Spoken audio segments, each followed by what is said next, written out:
Olá, pessoal. A partir dessa terça-feira, encontrar o presidente Lula para um bate-papo, uma conversa, né? Leve, uma conversa solta. Ele recebeu um calhamaço de papel aí com milhões de coisas. Agora imagina, 37 ministérios fazendo coisa, viajando pelo Brasil, viajando pelo mundo. É muita coisa para conversar. Claro, a gente não pode falar tudo num programa só. Então vamos começar leve, já com cobrança, né?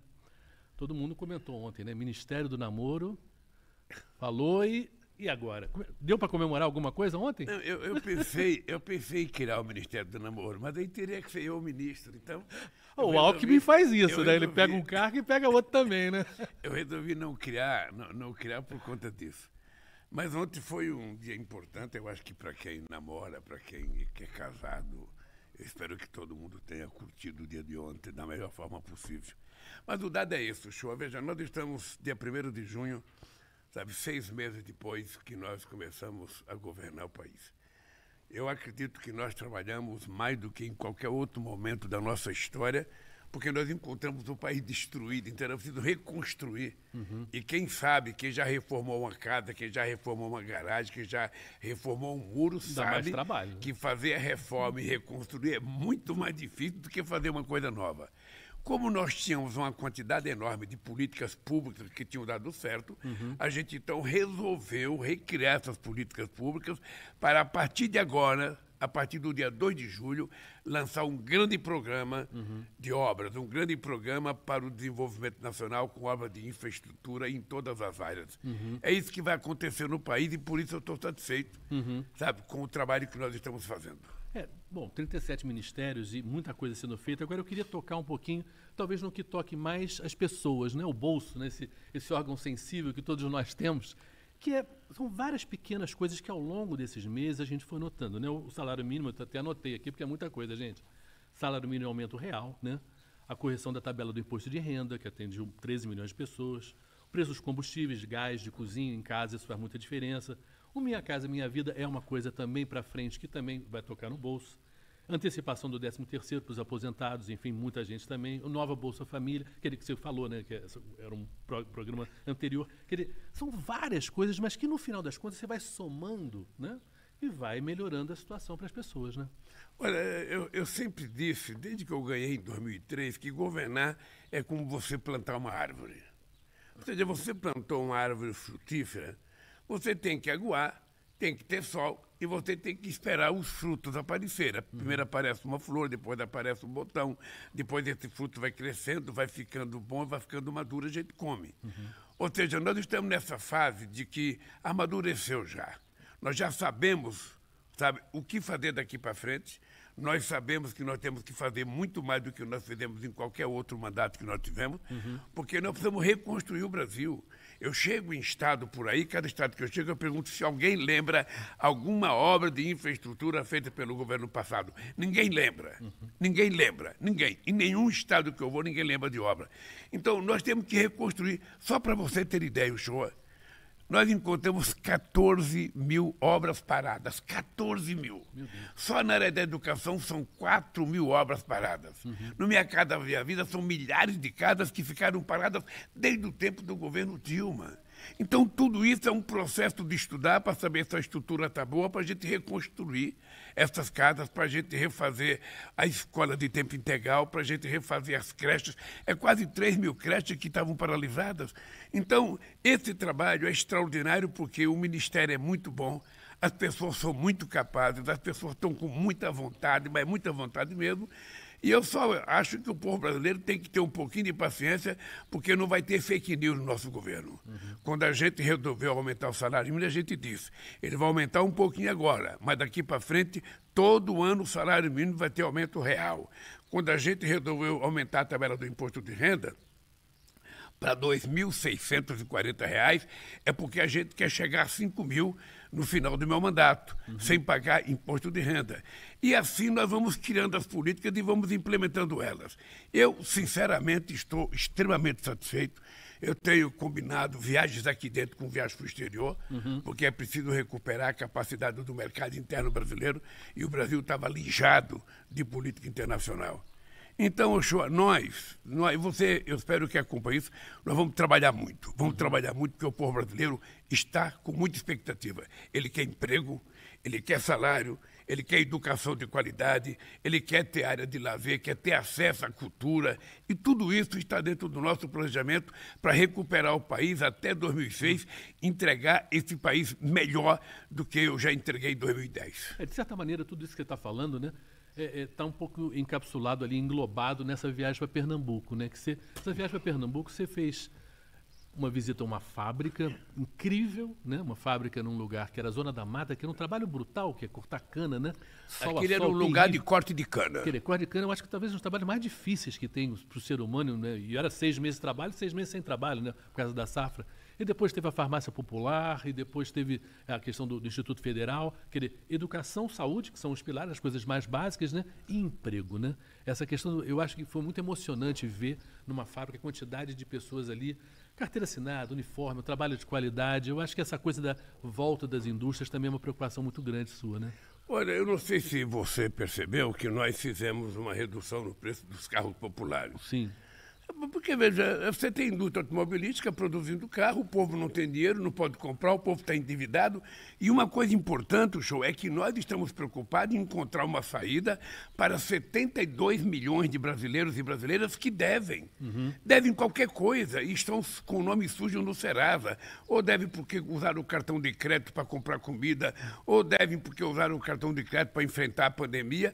E nós queremos ajudar essa gente. Por isso é que nós estamos criando um programa chamado Desenrola, que nós queremos desenrolar, porque ele não for desenrolado, que vai ficar enrolado somos nós, porque nós prometemos durante a campanha e nós vamos garantir isso para o povo, encontrar um jeito de livrar o nome da pessoa para ela poder voltar à normalidade do consumo.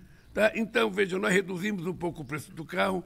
Você viu, eu estava vendo a notícia hoje que sabe, já né? Vai durar um mês, vai acabar o programa.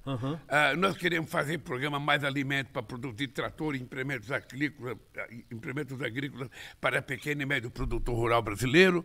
E assim as coisas vão acontecendo, vai gerar o emprego vai gerar o salário vai gerar um consumidor, o consumidor vai poder, sabe, ganhar mais um salário, que vai gerar mais um emprego, mais um consumidor.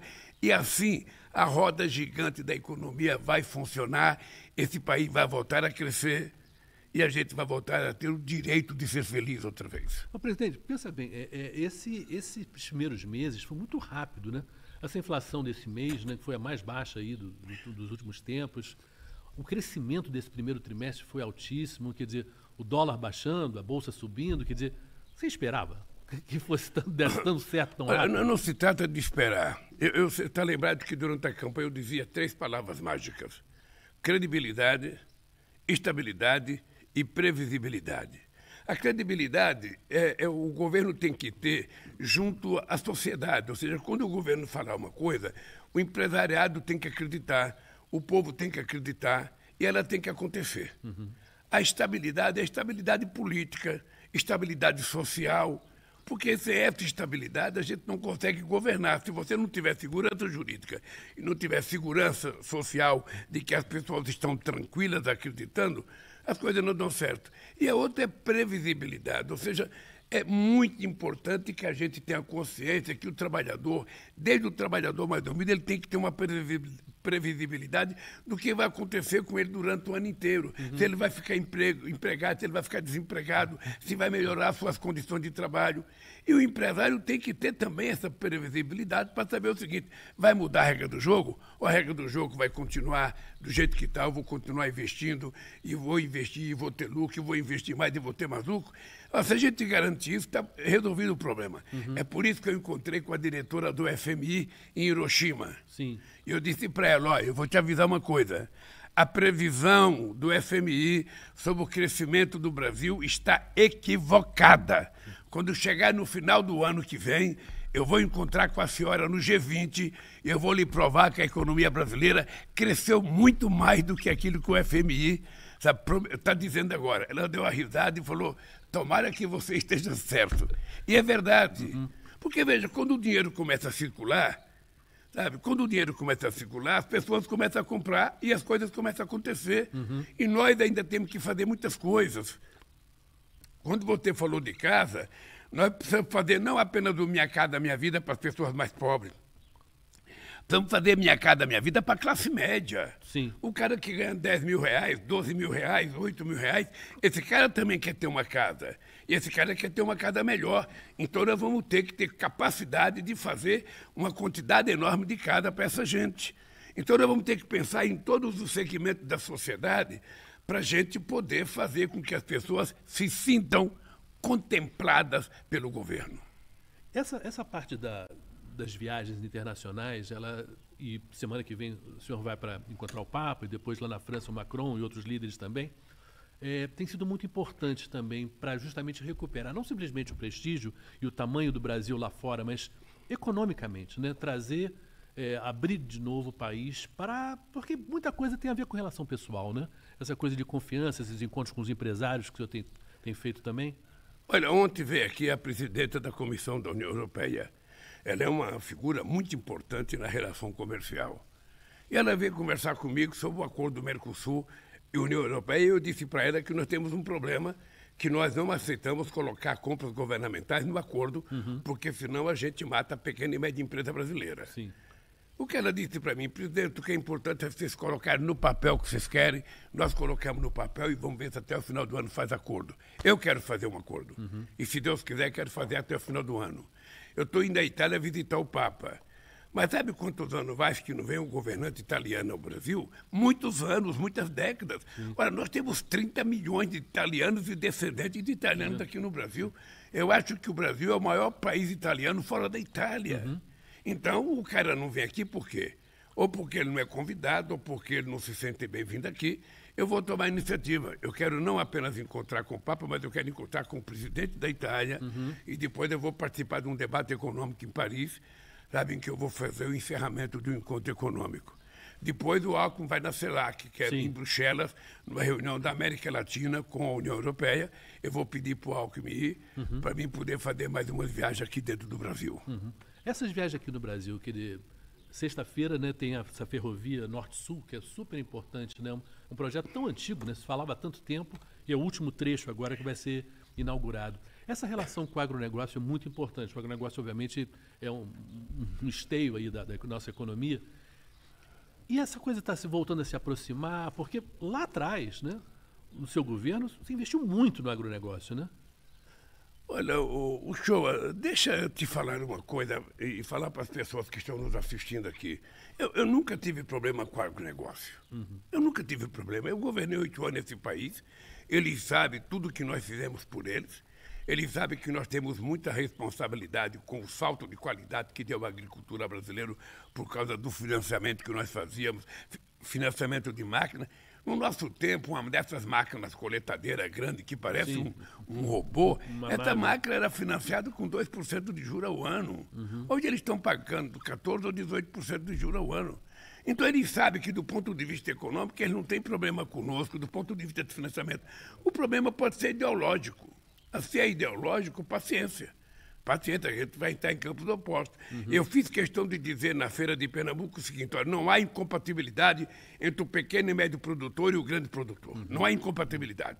Isso está na cabeça de quem não quer pensar direito. Porque, na verdade, o Brasil precisa dos dois. Os dois são complementares. Os dois ajudam o Brasil. Um produz mais para exportar, sabe? E também produz para o mercado interno, porque nós comemos soja através do frango que nós comemos, nós comemos milho através do porco que nós comemos, ou seja, então nós temos que levar em conta que também é muito importante, não só para exportação, mas para o mercado interno. Mas a pequena e média agricultura é que cria aquela galinha caipira que você gosta, o tomate, o aquele alface, porquinho que você gosta, aquela frutinha que você gosta, o feijão, sabe? Então nós precisamos ajudar os dois.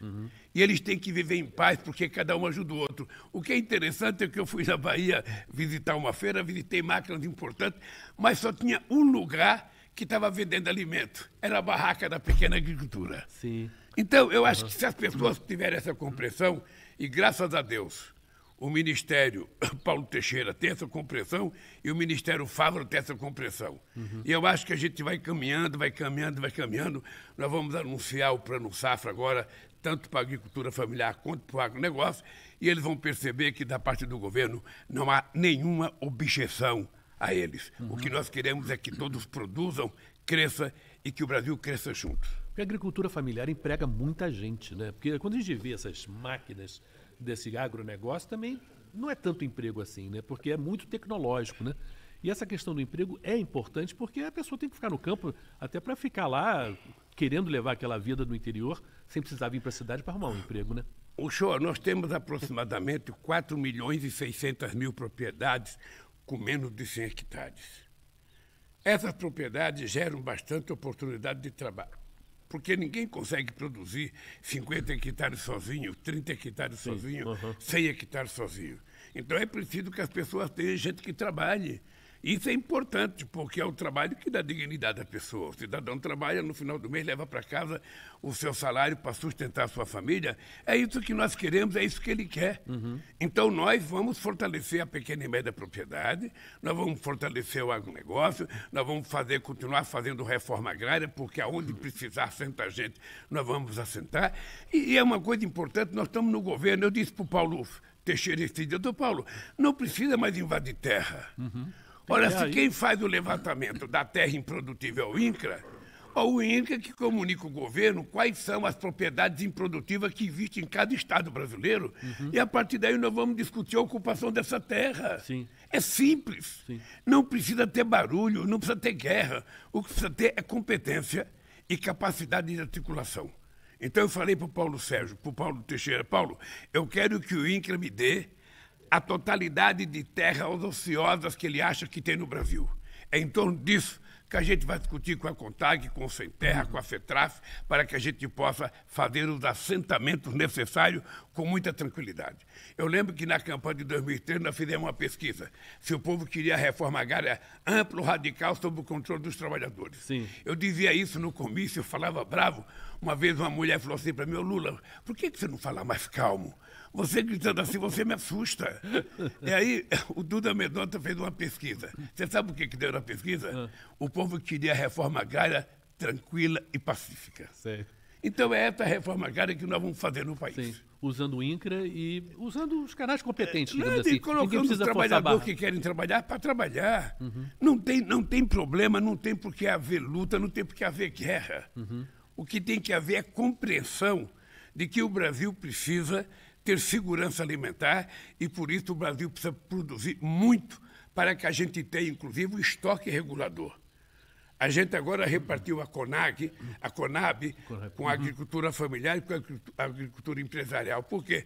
Porque é preciso que a gente tenha um estoque regulador. Um país precisa de um estoque regulador. Se tiver uma crise de alimento no mundo, nós temos que ter garantia de que não vai faltar nem arroz nem feijão para o nosso povo.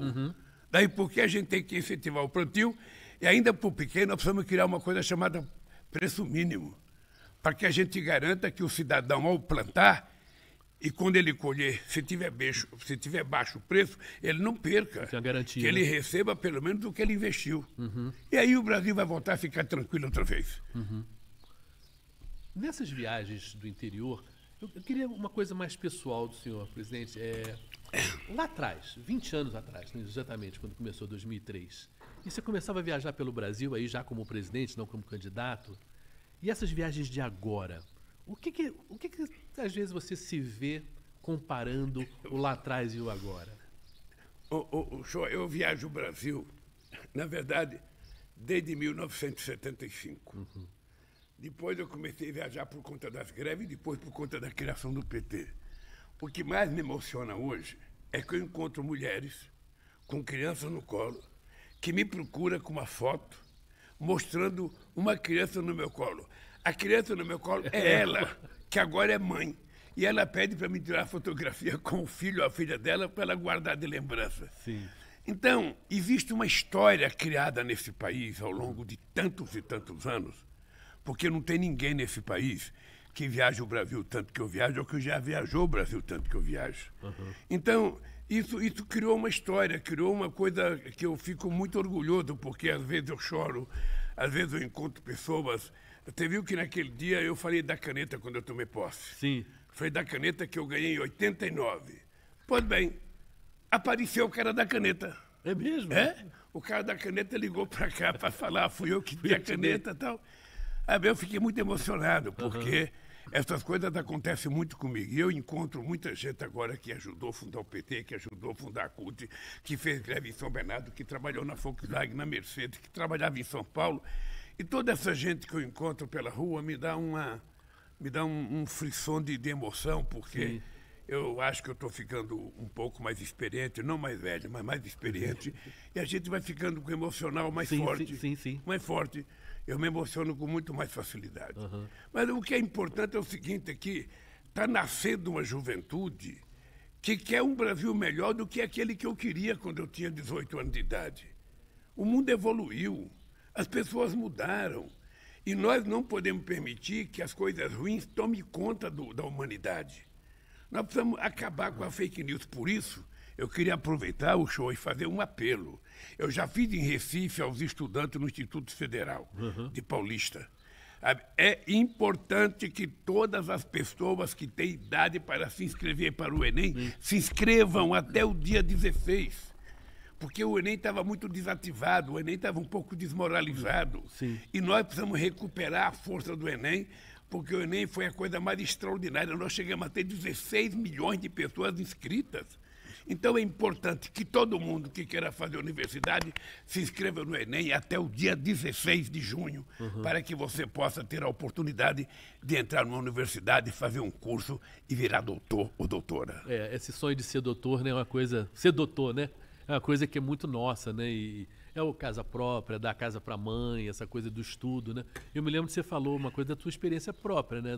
De família mesmo, querer essa coisa de o que mudou para a tua vida, o fato de você ter tido uma oportunidade que a tua família, teus irmãos, não tiveram, né? O show, eu sempre conto a minha história porque ela é o exemplo mais fácil das pessoas entender.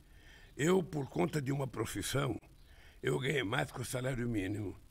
Eu fui o primeiro a ter um carro, uma geladeira, uma televisão, sabe? E depois eu virei dirigente sindical e presidente da República. Quando você não tem profissão, você não tem emprego. Ninguém te quer.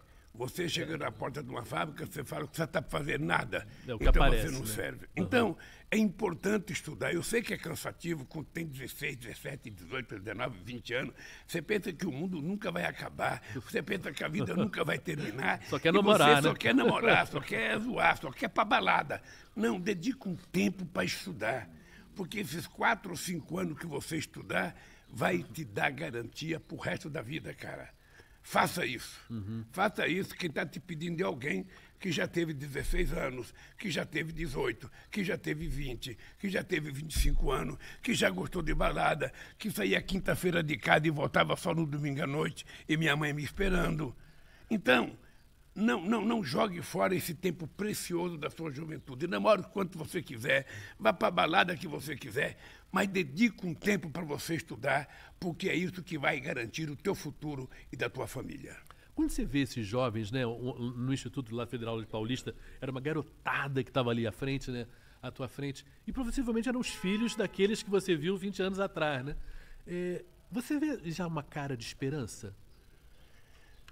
Eu vejo e eu tento sempre que possível falar muito de esperança, porque nessa idade a gente não tem problema.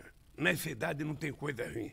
Eu, quando tinha 20 anos de idade, dava enchente no lugar que eu morava, entrava 1,5 metro de água dentro de casa. Poxa. Você acha que eu ficava chorando? Não. Eu e meus irmãos tirava a minha mãe de dentro, levantava o que tinha que levantar, eu pegava uma câmara de pneu de caminhão, amarrava uma corda, um companheiro meu, sabe, ia comigo, ele segurando a corda, e eu, de casa em casa, vendo se tinha gente para tirar, se alguém precisava de ajuda. Aí terminava aquilo, eu ia para um salão onde estava todo mundo dormindo no chão, e a gente ficava fazendo festa até o dia amanhecer. Sim. Então, com 20 anos de idade, com 16, com 17, com 18, não há tempo para desanimar, cara. Não há tempo mesmo. O mundo pode ser feito de alegria. O mundo pode ser feito de muita alegria, e essa alegria está dentro de você, é só você colocar ela para fora. Um menino de 20 anos, uma menina, não tem como acordar azedo, acordar nervoso, acordar sem perspectiva de vida. Eu, que tenho 70 anos de idade, ainda tenho sonhos e quero realizá-los. Eu sonho que esse país vai melhorar, eu sonho que a juventude vai melhorar de vida, que vai estudar, que vai ter emprego. Eu sonho que as coisas vão melhorar para todo mundo. Então, por favor, não pare de sonhar. Não pare de acreditar. E a gente tem que sonhar grande. Porque se a gente sonha pequeno, o que a gente vai construir é pequeno. E eu sonho sempre coisas grandes, porque assim eu estou motivado a construir as coisas que eu sonhei.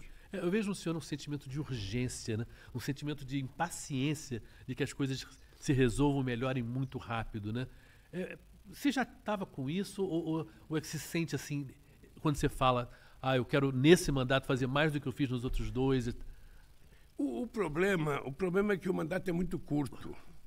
Num país em que você tem todas as dificuldades legais para fazer uma obra qualquer, para fazer um investimento, que você tem fiscalização, que você tem Tribunal de Contas, que você tem impeditivos, que você tem um Congresso, que muitas coisas têm que passar pelo Congresso, é normal. O mandato de 4 anos, às vezes você não consegue aprovar um projeto importante.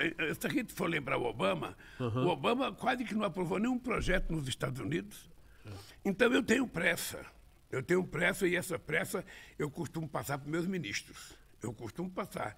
Cada um que eu converse, quinta-feira eu vou ter uma reunião com os ministérios para cobrar pressa. Não há tempo a perder. Não há tempo para conversa fiada. Ou seja, nós temos que levantar de manhã trabalhando, parar de trabalhar o mais tarde possível da noite e no dia seguinte levantar cedo outra vez. O povo está precisando ver o Brasil andar de cabeça erguida e nós fomos eleitos para isso. E é isso que eu passo para meus ministros, para minhas ministras. Sabe, nada de ter medo de cara feia, nada de ficar colocando, mas tem dificuldade. A dificuldade existe para a gente vencer. Sabe, quando a gente é oposição, aí você fala, eu acho, eu penso, eu acredito. Mas quando você governa, você não acha, não pensa, não acredita. Você faz ou não faz. E nós temos que fazer. É isso. Maravilha. Simples assim. Nós temos que fazer. O tempo do acha era o tempo da eleição.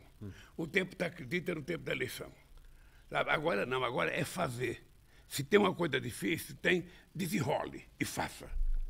Porque é assim que a gente governa um país. Eu acho que estamos muito bem para terminar, eu acho que essa entrevista com esse final, porque esse final é muito otimista e é muito positivo. Uma coisinha, que é mais leve, né? Vamos terminar. Seleção brasileira, vai jogar aí 2 jogos aí, essa seleção brasileira, pensando aqui a Copa do Mundo, já 24 anos a gente sem ganhar. Guiné e Senegal são os amistosos, sem técnico. Faltava o Ministério da Seleção Brasileira? Eu acho que é triste isso. Eu acho que é triste a gente ter uma seleção que é considerada a melhor seleção do mundo e a gente não ter técnico. Tá? O que é mais grave é que eu acho que a gente hoje não consegue formar uma grande seleção porque a gente não tem os jogadores da qualidade que a gente teve em 70. Todos homens formados, sabe, todo mundo calejado. A gente não tinha só meninas, a gente tinha homens jogando na seleção, a começar do Pelé, com 30 anos de idade.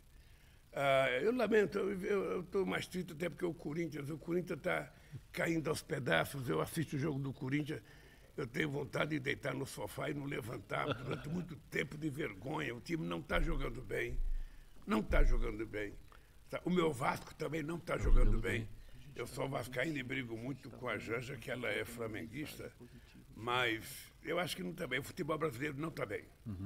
A gente já não é mais o melhor futebol do mundo. Hoje, a gente virou um país exportador de jovens jogadores que ficam experientes no exterior. A gente vende eles com 17 e compra eles com 34. Essa é a lógica do futebol brasileiro. Então, eu lamento que a nossa seleção ainda não esteja preparada para disputar os grandes eventos. Esse dia eu ouvi a seleção sub-20 brasileira, com jogadores experientes, perdeu para Israel. Verdade. Seria inimaginável, né? Não tem explicação. Presidente, vamos encerrar aqui, mas eu gostaria que o senhor falasse uma coisa. Essa foi a primeira das conversas que a gente vai ter. Vamos ter muitas aí agora ainda até para frente. E é importante a gente falar com as pessoas que estão na cidade, que as pessoas estão indo trabalhar agora, já estão no trabalho, a pessoa que está em casa ainda cuidando dos filhos. Uma mensagem sobre a importância da gente falar com as pessoas diretamente. Olha, eu gosto de falar. Eu gosto de falar, eu gosto de programa de rádio, eu gosto de programa de televisão. Eu gosto de falar porque quando a gente fala, a gente passa uma mensagem e se a gente passar a mensagem correta, a gente convence a pessoa a fazer uma coisa boa. Eu, você e milhões de pessoas decentes nesse país estamos numa guerra contra fake news. Nós precisamos derrotar o ódio. E nós precisamos valorizar a fraternidade, a solidariedade, valorizar o amor. Então, eu acho que nós estamos numa fase de muito trabalho. Eu, da minha parte, o show, eu quero que você saiba o seguinte, eu toda terça-feira estarei pronto para discutir o assunto que você entender que deve ser discutido. Você é o jornalista, você pensa o assunto e você chega, eu vou checar esse cara. Hoje eu vou ver se esse cara está preparado, vou ver se esse cara sabe das coisas, porque eu acho que o povo vai gostar. O povo vai gostar.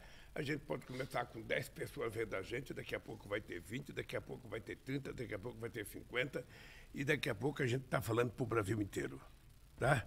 É isso, eu estou muito feliz de você estar aqui, muito feliz de trabalhar com uma figura extraordinária como você, não apenas como profissional, mas como homem, sabe, como ser humano. E eu acho que a nossa FECOM, ela acertou muito quando te contratou. Parabéns. Valeu, obrigado, presidente. Eu queria agradecer a todo mundo que está ouvindo a gente. Gente, e como as coisas mudaram, né? Antes tinha que ouvir ao vivo, mas depois você vai encontrar isso também no YouTube, vai poder ouvir mais tarde. As pessoas estão em casa, estão no carro, estão trabalhando, estão ouvindo a gente agora e vão poder ouvir depois também. Foi um prazer realmente estar aqui com o presidente, vai ser um prazer enorme realmente repetir esses encontros toda terça-feira. Um grande abraço para todo mundo, né? E um bom dia para todo mundo. Um abraço, gente, e até a próxima terça-feira, se Deus quiser. Abraço, show. Abração.